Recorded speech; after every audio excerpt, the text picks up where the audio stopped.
नमस्कार दोस्तों, देश में बेईमानी काल चल रहा है। पीठासीन अधिकारी दिन दहाड़े बैलेट पेपर्स में डाका डाल रहा है। परीक्षाओं में प्रश्न पत्रों की लूट हो रही है। उत्तर प्रदेश के छात्रों का आरोप है कि उत्तर प्रदेश सिपाही भर्ती का पेपर परीक्षा से पहले ही लीक हो गया। पूरे यूपी में बवाल मचा हुआ है। परीक्षा का पेपर लीक होने का मामला पूरे 2 अरब का खेल है। कैसे है वो मैं आपको आगे समझाऊंगी, लेकिन पहले आप ये बात जान लीजिए कि उत्तर प्रदेश में वही भारतीय जनता पार्टी की डबल इंजन वाली सरकार है जो इसकी सरकार में कौन मंत्री बनेगा, कौन मुख्यमंत्री बनेगा, किसे टिकट मिलेगा, इसकी भनक किसी को कानों कान नहीं पड़ती है। बीजेपी में कौन किस प्रदेश का मुख्यमंत्री बनेगा लोग अंदाजा तक नहीं लगा पाते हैं। ये सरकार अपना चुनाव लड़ने के लिए सजग है। ये सरकार अपने टिकट बंटवारे की पद्धति के लिए बहुत सजग है, जबकि ये सूचनाएं अगर बाहर आ भी जाएं तो कोई फर्क नहीं पड़ता है। लेकिन बेरोजगारों की परीक्षा का जो पेपर परीक्षा से पहले बाहर नहीं आना चाहिए वो परीक्षा से पहले ही बाहर आ जाता है। लीक होने की खबरें आ जाती हैं। दोस्तों, एक समय था जब परीक्षा से पहले छात्रों तक लीक हुआ अगर प्रश्न पत्र पहुंच जाए तो उसे पेपर लीक कहा जाता था।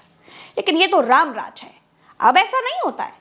राम राज में सरकार खुद जांच करेगी। अगर सरकार को लगेगा कि पेपर लीक हुआ है तभी पेपर लीक माना जाएगा। नए भारत का ये नया कानून है। छात्रों तक परीक्षा से पहले पेपर पहुंच जाए तो इसे पेपर लीक नहीं कहते हैं।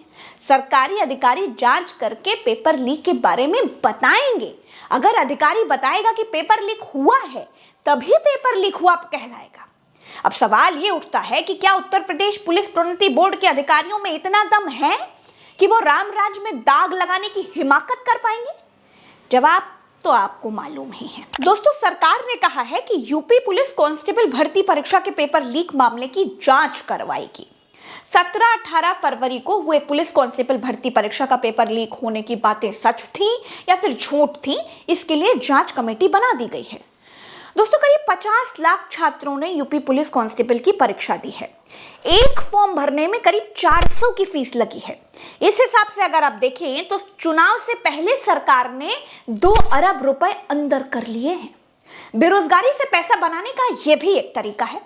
वैसे तो पुलिस भर्ती प्रोन्नति बोर्ड पेपर लीक को पेपर लीक माने यही बहुत मुश्किल है, क्योंकि अगर पेपर लीक की बात सरकारी जांच में सामने आ जाती है तो सरकार की ही बदनामी होगी। और अगर मान लीजिए कि पेपर लीक की बात सच साबित हो गई तो क्या दोबारा परीक्षा में छात्रों से पैसे नहीं लिए जाएंगे? क्या दोबारा फिर से बेरोजगारों से फॉर्म के नाम पर उगाही नहीं की जाएगी? क्या बसों में ट्रेनों में उनसे फिर से किराया नहीं लिया जाएगा? 2 अरब रुपए सरकार ने कांस्टेबल परीक्षा के बेरोजगारों से फॉर्म भरने के कमाए हैं।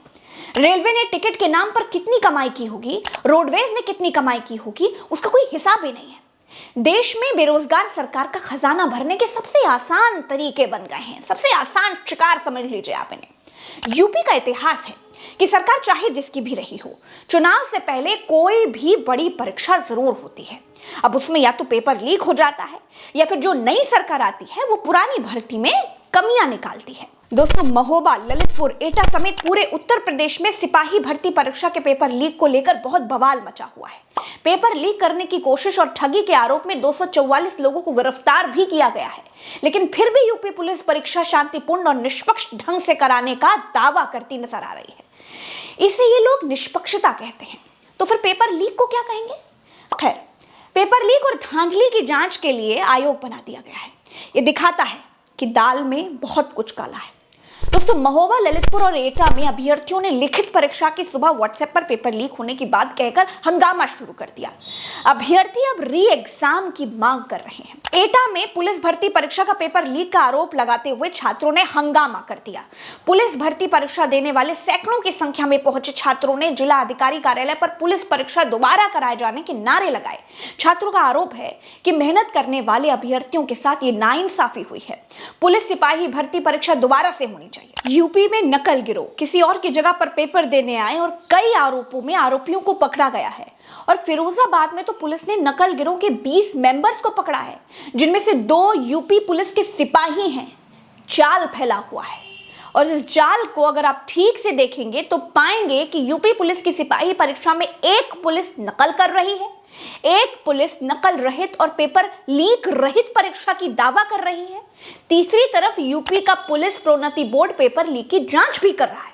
अब कौन सी वाली पुलिस सही है? नकल करने वाली, नकल को ना मानने वाली, या फिर नकल की जांच करने वाली? बताइएगा जरूर। नमस्कार।